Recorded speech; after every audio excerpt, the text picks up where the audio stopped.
তিন ধরনের হয়। একটু ক্লিয়ার করি এখানে। প্রিপজিশন তিন ধরনের হয়। একটা হলো কোলোকেশন, কলোকেশন। আরেকটা হলো অ্যাপ্রোপ্রিয়েট, আরেকটা হলো অ্যাবস্ট্রাক্ট বা জেনারেল। আচ্ছা, তো কোলোকেশন যে প্রিপজিশনটা, এটা এটা কিসের সাথে হয়? এটা হলো শব্দের আগে। এটা হচ্ছে কোন শব্দের আগে কোন প্রিপজিশন বসাতে হবে তার দর্শন, তার বিষয়টা আলোচনা হয় কলোকেশনে। অর্থাৎ যেমন ধরেন বলা হইলো যে বাস স্টপ।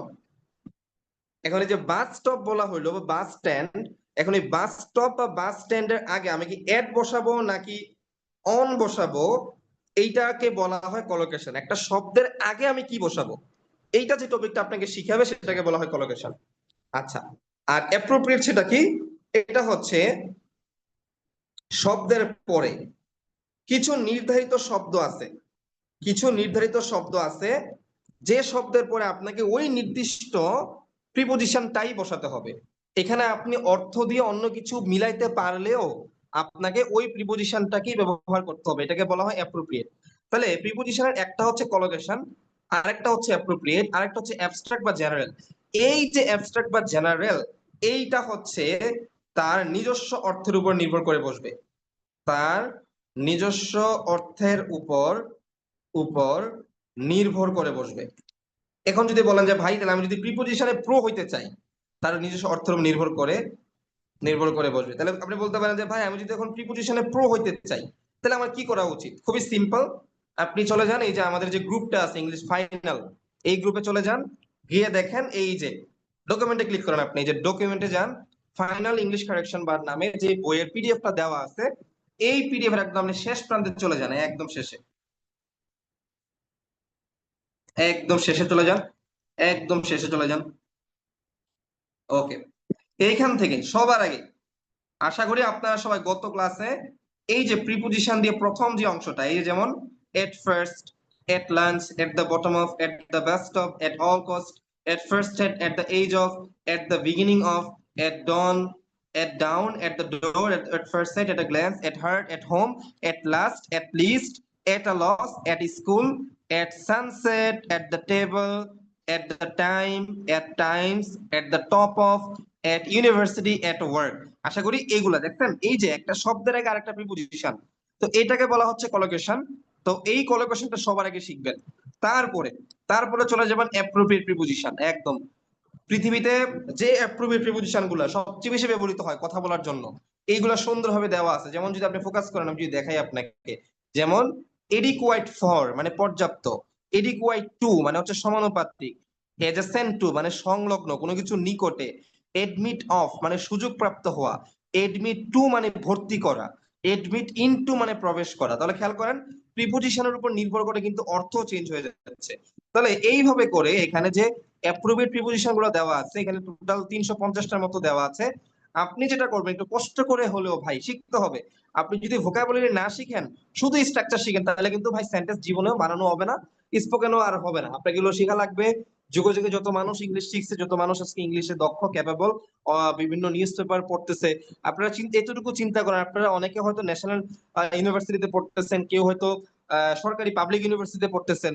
যে যেখানেই পড়েন না কেন ভাই, আপনারা যদি একটা অনার্স কমপ্লিট থাকে, আপনি ন্যাশনালে পড়ে আপনার সার্টিফিকেট আপনি যেভাবে বিসিএস এ পার্টিসিপেট করতে পারতেছেন, ব্যাংক জবে পার্টিসিপেট করতেছেন, পারতেছেন, সুযোগ আছে, অপরচুনিটি আছে। এর বাইরে হচ্ছে আপনি যদি জার্নালিস্ট হইতে চান, একটু সাংবাদিক হবেন, সাংবাদিক হওয়ার জন্য যে ক্রাইটেরিয়া গুলা, একটা প্রাইভেটে পড়ে আসা বা ন্যাশনালে পড়ে আসা বা হচ্ছে একটা পাবলিক বিশ্ববিদ্যালয়ে পড়ে আসা শিক্ষার্থী যে সুযোগ পাচ্ছে, আপনার জন্য একই সিস্টেম, একই খাত, একই প্রশ্নে একই সিস্টেমে পরীক্ষাটা হবে। তাই চাকরির বাজারে এগিয়ে থাকার জন্য ইংলিশ কমিউনিকেশনের তো গুরুত্ব অপরিসীম। আপনি জাস্ট চ্যাট জিপিটিতে যান, গিয়ে সার্চ করেন যে আমি যদি ইংলিশে দক্ষ হই তাহলে বাংলাদেশে কোন কোন প্রাইভেট কোম্পানির জবে আমি অ্যাপ্লাই করতে পারবো। আপনি দেখবেন যে প্রায় 8 ক্যাটাগরির জব আসবে। আজকে জাস্ট আমার এই কথা বলার পরে মানে যে সার্চ করবেন আজকের পরে, আমরা যেটা মনে করি, আমরা অনেক কাছে ফ্রিল্যান্সিং শিখি ভালো, তারা মনে করি যে পড়াশোনা করে মনে হয় আসলে কিছুই করা যাবে না। পড়াশোনা করে অনেক কিছু করা যাবে, কিন্তু আমরা একটা খবরই রাখি না। এখানে আমরা মনে করি যে দেশের বাজারে চাকরি নেই। ভাই যারা চাকরি দিচ্ছে তারা বলছে চাকরি দেওয়ার লোক নাই, ক্যাপাবল বা দক্ষ মানুষ নাই। আপনি আজকে চ্যাটজিপিটিতে সার্চ করেন যে বাংলাদেশের স্বনামধন্য কিছু বেসরকারি চাকরির নাম বলো। চ্যাটজিপিটি 8 ক্যাটাগরির নাম বলবে যেগুলোর প্রত্যেকটা স্যালারি শুরু হয় 50,000 টাকা দিয়ে, 3 বছর যাওয়ার পর যেগুলোর স্যালারি হয়ে যায় 1.5 লাখ থেকে 2 লাখ টাকা। তো এগুলোর জন্য কি লাগে? প্রথমত যে বিষয়টা শর্ত দেওয়া হয় সেটা হচ্ছে অনার্স এবং মাস্টার্স থাকা, এবং সেকেন্ডলি হচ্ছে ইংলিশ কমিউনিকেশন স্কিল থাকা, কম্পিউটারের উপর বেসিক নলেজ থাকে যেমন হচ্ছে এমএস ওয়ার্ড, এক্সেল, তারপরে হচ্ছে আপনার মাইক্রোসফট ওয়ার্ড, এগুলোর উপর নলেজ থাকা ভালো ওভারঅল। তাহলে এই বিষয়গুলো সবচেয়ে বেশি প্রাধান্য পায়। এরপর হচ্ছে আপনার ইউনিভার্সিটির রেজাল্ট, সিজিপিএ, ওগুলো ম্যাটার করে। তাহলে দেশের সরকারি এবং বেসরকারি চাকরি মিলিয়ে যতগুলা টপ লেভেলের জব আছে প্রত্যেকটা জায়গায় কিন্তু আপনার যে পৌঁছাতে হলে আপনার ইংলিশটা লাগবে। তাই এইভাবে, এবং চাকরির পরীক্ষাতে আপনার ইংলিশ দেখা যাচ্ছে প্রশ্নগুলো ইংলিশে করা হয় কিছু কিছু চাকরির পরীক্ষায়, এবং ইংরেজিতে ম্যাক্সিমাম স্টুডেন্ট হচ্ছে আসলে গিয়ে ফেইল করে বা হচ্ছে ইংলিশে দুর্বলতা থাকার কারণে সেখানে ভালো পারফর্ম করতে পারে না। তাই আপনি যদি ভোকাবুলারিতে ক্যাপেবল হয়ে যান আপনার কাছে ইংলিশ দেখবেন যে অনেক বেশি সহজ হয়ে যাবে। তাই কষ্ট করে হলেও একটু গুরুত্ব দিয়ে আপনাকে শিখতে হবে।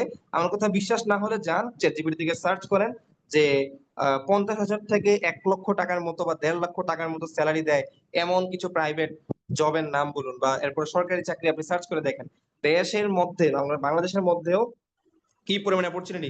এর বাইরে যদি আপনাদের টাকা পয়সা ভালো থাকে আইএলটিএস দিয়ে বিদেশে চলে যেতে পারেন, তাইলে তো আর মানে কথাই রইলো না। তার মানে তাই একটু কষ্ট করে এই কলোকেশনটা আশা করি আপনারা শিখে ফেলছেন। এরপর আপনার শিখতে হবে অ্যাপ্রোপ্রিয়েট প্রিপোজিশন। এই অ্যাপ্রোপ্রিয়েট প্রিপোজিশন যদি ক্লিয়ার হয়ে যায় তারপর হচ্ছে আপনার কাজ হচ্ছে কোনটা, এই যে আজকের ক্লাসে যেই অর্থগত দিকটা যে আলোচনা করা হচ্ছে। তাই প্রিপোজিশনে যদি আপনি প্রো হইতে চান, প্রিপোজিশনে যদি আপনি তুফান লেভেলের এফিশিয়েন্ট হইতে চান, আপনাকে কিন্তু 3 ক্যাটাগরির স্ট্রাকচার জানতে হবে: কলোকেশন, অ্যাপ্রোপ্রিয়েট এবং অ্যাবস্ট্রাক্ট বা জেনারেল, যেটা আমরা বলতেছি যে প্রিপোজিশন তার নিজস্ব অর্থের উপর নির্ভর করে বসবে।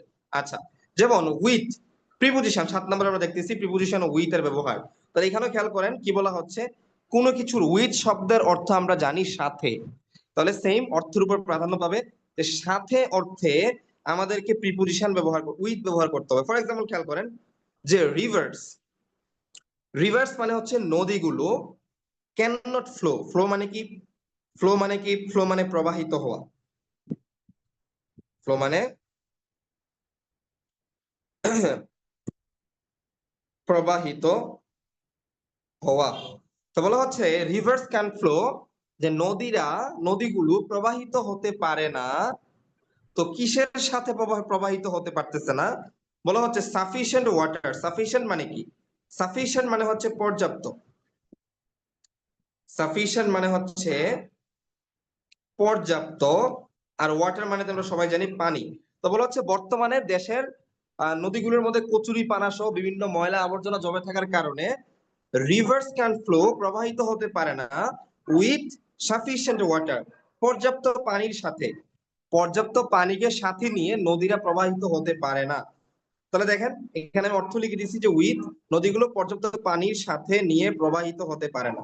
আপনি যদি আরেকটা দেখেন পিপল, মানুষ, অল ওভার দ্য ওয়ার্ল্ড, বিশ্ব জুড়ে, যে পিপল মানুষ বা জনগণ, অল ওভার দ্য ওয়ার্ল্ড বিশ্ব জুড়ে, আর ভার্চুয়ালি ভার্চুয়ালি কানেক্টেড, তারা ভার্চুয়ালি যুক্ত। ভার্চুয়ালি মানে হচ্ছে আমরা যেটা বুঝি যে এই যে অনলাইন ফেসবুক, টুইটার, ইনস্টাগ্রাম, এরকম সোশ্যাল মিডিয়ার মাধ্যমে virtually people all over the world are connected.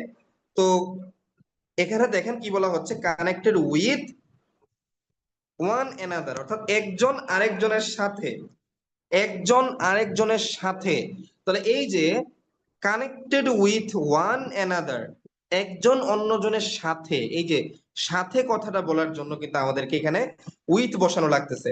আপনি যদি আরেকটা সেন্টেন্স দেখেন, বলা হচ্ছে দ্য এডুকেটেড পিপল, মানে শিক্ষিত মানুষরা, দ্য এডুকেটেড পিপল মানে শিক্ষিত মানুষরা, আর টু বি ট্রিটেড, তাদের সাথে আচরণ করা উচিত। তো কি আচরণের ধরনটা কিসের সাথে করা উচিত?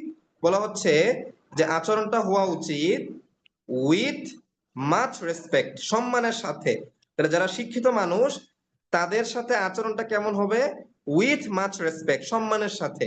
তাহলে এখানেও কিন্তু সেম দেখতে পাচ্ছি আমরা, উইথ শব্দটার সাথে অর্থে ব্যবহৃত হচ্ছে। এবার আসি কিছু কিছু শব্দ যেগুলোর পর আপনাকে সবসময় উইথ ব্যবহার করতেই হবে, যেমন বেসেট, field, share, around, acquainted, consistent, contact, cooperate, intimate, pleased, cope এবং tremble। বলতে পারেন যে ভাই এই শব্দগুলোর অর্থ কি? আপনি আমার বইয়ের ওই যে প্রিপোজিশন, অ্যাপ্রোপ্রিয়েট প্রিপোজিশনের যে অংশটা ওইখানে চলে যান, আপনি অর্থ সব পেয়ে যাবেন। যেমন he is filled with such a strange wonder, অর্থাৎ সে পরিপূর্ণ, সাচ আ স্ট্রেঞ্জ ওয়ান্ডার মানে হচ্ছে অদ্ভুত শক্তি দিয়ে সে পরিপূর্ণ। এরপর খেয়াল করেন প্রিপোজিশন উইদাউট। তো প্রিপোজিশন উইদাউট আমরা কখন ব্যবহার করব? এখানেও সেম, প্রিপোজিশন তার নিজস্ব অর্থের উপর নির্ভর করে ব্যবহৃত হয়।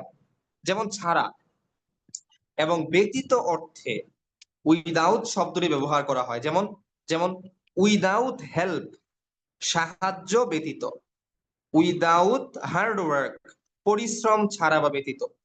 উইদাউট বেনিফিটস, সুযোগ সুবিধা ব্যতীত। তাহলে দেখতে পাচ্ছি আমরা কোনো বাক্যের মধ্যে উইদাউট ওয়ার্ডটা কখন ব্যবহার হয়? যখন ছাড়া অথবা ব্যতীত কথাটা উল্লেখ হয়। যেমন ইউ শুড নেভার ট্রাই, তোমার কখনোই চেষ্টা করা উচিত না, টু লার্ন এনিথিং, কোনো কিছু শেখা, উইদাউট কনটেক্সট। অর্থাৎ কনটেক্সট মানে কি? প্রসঙ্গ। তাহলে আমরা বলতে পারি যে তোমার কোনো কিছু শেখা উচিত না উইদাউট কনটেক্সট, কনটেক্সট বা প্রসঙ্গ ব্যতীত। আচ্ছা, তো এখানে খেয়াল করেন learning a thing very deeply you can't achieve required mastery, অর্থাৎ আমরা এখানে বলতে পারি উইদাউট লার্নিং। লার্নিং মানে শেখা, আর উইদাউট মানে ব্যতীত। তাহলে কোনো কিছু শেখা ব্যতীত। আ ভেরি ডিপলি অর্থাৎ কোনো কিছু গভীরতার সাথে, একদম গভীর পর্যায়ে শেখা ব্যতীত can't achieve the required mastery, প্রয়োজনীয় দক্ষতা তুমি অর্জন করতে পারবে না। তাহলে এখানে আমরা উইদাউট কেন বসাচ্ছি? ছাড়া অথবা ব্যতীত অর্থে।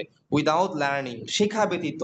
আ থিং ভেরি ডিপলি, একটা বিষয় গভীরতার সাথে শেখা ব্যতীত, you can't achieve the required mastery. এরপর যদি আমরা আসি প্রিপোজিশন অ্যাবাউট, সেম। আমরা অ্যাবাউট শব্দের অর্থ কি জানি? আমরা জানি যে অ্যাবাউট শব্দের অর্থ হচ্ছে কোনো কিছু সম্পর্কে। অ্যাবাউট মানে সম্পর্কে। যেমন বলা হলো অ্যাবাউট মি, তাহলে হচ্ছে আমার সম্পর্কে। অ্যাবাউট ক্রিকেট মানে হচ্ছে ক্রিকেট সম্পর্কে। অ্যাবাউট স্টাডি মানে পড়াশোনা সম্পর্কে। অ্যাবাউট গোল মানে হচ্ছে লক্ষ্য সম্পর্কে। অ্যাবাউট প্ল্যান মানে হচ্ছে পরিকল্পনা সম্পর্কে। তো দেখেন এক্সাম্পল খেয়াল করেন, we have to be careful. We have to be careful, আমাদের সতর্ক হতে হবে। তা আমাদের কি সম্পর্কে সতর্ক হতে হবে? বলা হচ্ছে অ্যাবাউট এটিকেট এন্ড ম্যানার্স, আমাদের শিষ্টাচার এবং ব্যবহার সম্পর্কে সতর্ক হতে হবে। এরপর বলা হচ্ছে উই ডোন্ট নো, আমরা জানি না। উই ডোন্ট নো আমরা জানি না হার নেম, তার নাম, or any other details about her, অর্থাৎ আমরা তার সম্পর্কে কিছুই জানি না। আমরা তার সম্পর্কে কিছুই জানি না, we don't know about her, এরকম। আচ্ছা, তাহলে কোনো কিছু সম্পর্কে অর্থে আমাদেরকে অ্যাবাউট বসাতে হয়। এরপরে আসি ইনটু। ইনটু শব্দটা হচ্ছে মূলত ব্যবহৃত হয় হচ্ছে আপনার, এবার আমি একটু একটু একটু ফোকাস করি। আমি ইনটু, ইনসাইড এবং তার পার্থক্যগুলো বলি। এখানে দেখেন একটা হচ্ছে ইন, আরেকটা হচ্ছে ইনসাইড, আরেকটা হচ্ছে ইনটু। তাদেরকে আছেন নিনা? কজন আছে? জি স্যার আছে। ওকে,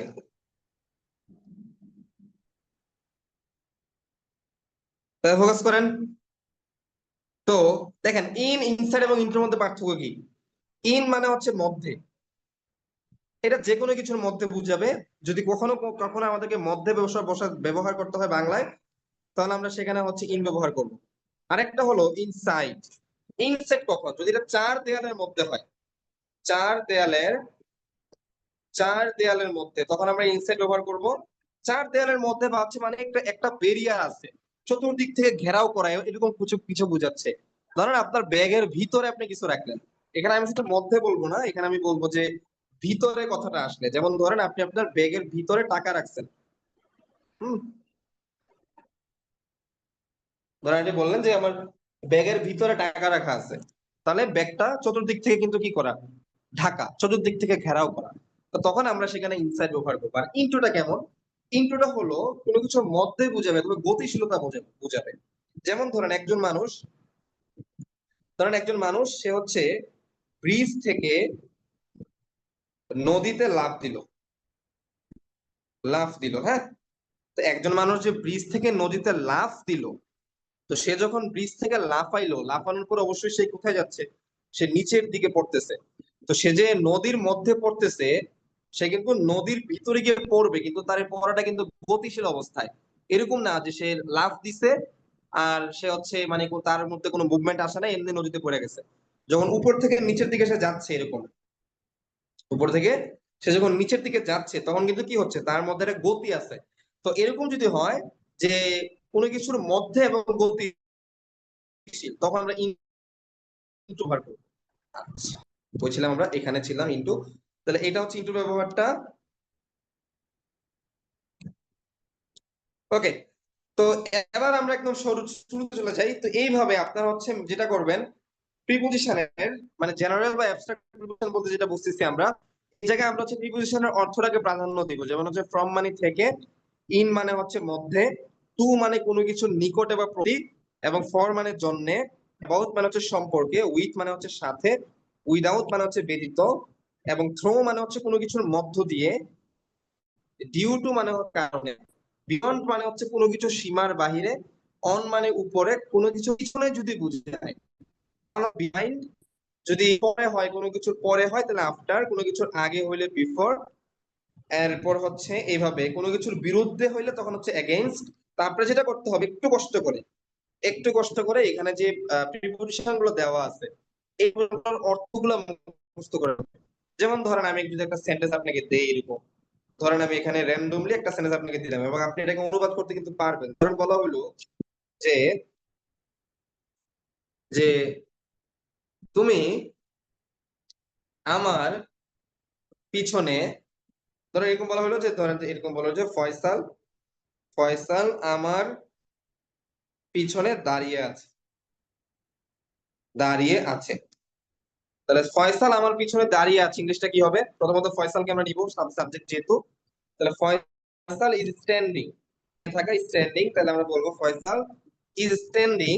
এখন আপনি একটু আগে জানছেন পিছনে মানে কি, পিছনে মানে হচ্ছে বিহাইন্ড বা বাহাইন্ড। তো আমেরিকানরা বিহাইন্ড বলে আর ব্রিটিশরা হচ্ছে বাহাইন্ড বলে। তা আমরা একটা বললেই চলে, ফয়সাল ইজ স্ট্যান্ডিং বাহাইন্ড আমার, তাহলে আমার এখানে কি বলবো, আমরা মি বলবো। তাহলে হচ্ছে ফয়সাল ইজ স্ট্যান্ডিং বিহাইন্ড বা বাহাইন্ড মি। তাহলে এই যে এখানে আমি বাহাইন্ড বসাইলাম, এখানে কি আলাদা কোনো নিয়ম ছিল? আনসারটা হচ্ছে না, আমরা অর্থ বুঝছি, শেষ। আমরা বসাই দিয়েছি। ধরেন এখানে বলা হলো যে সে আমার বিরুদ্ধে অভিযোগ জানিয়েছে, সে আমার বিরুদ্ধে কি করেছে, অভিযোগ জানিয়েছে। তাহলে অভিযোগ জানানোর ইংলিশটা কি, সি।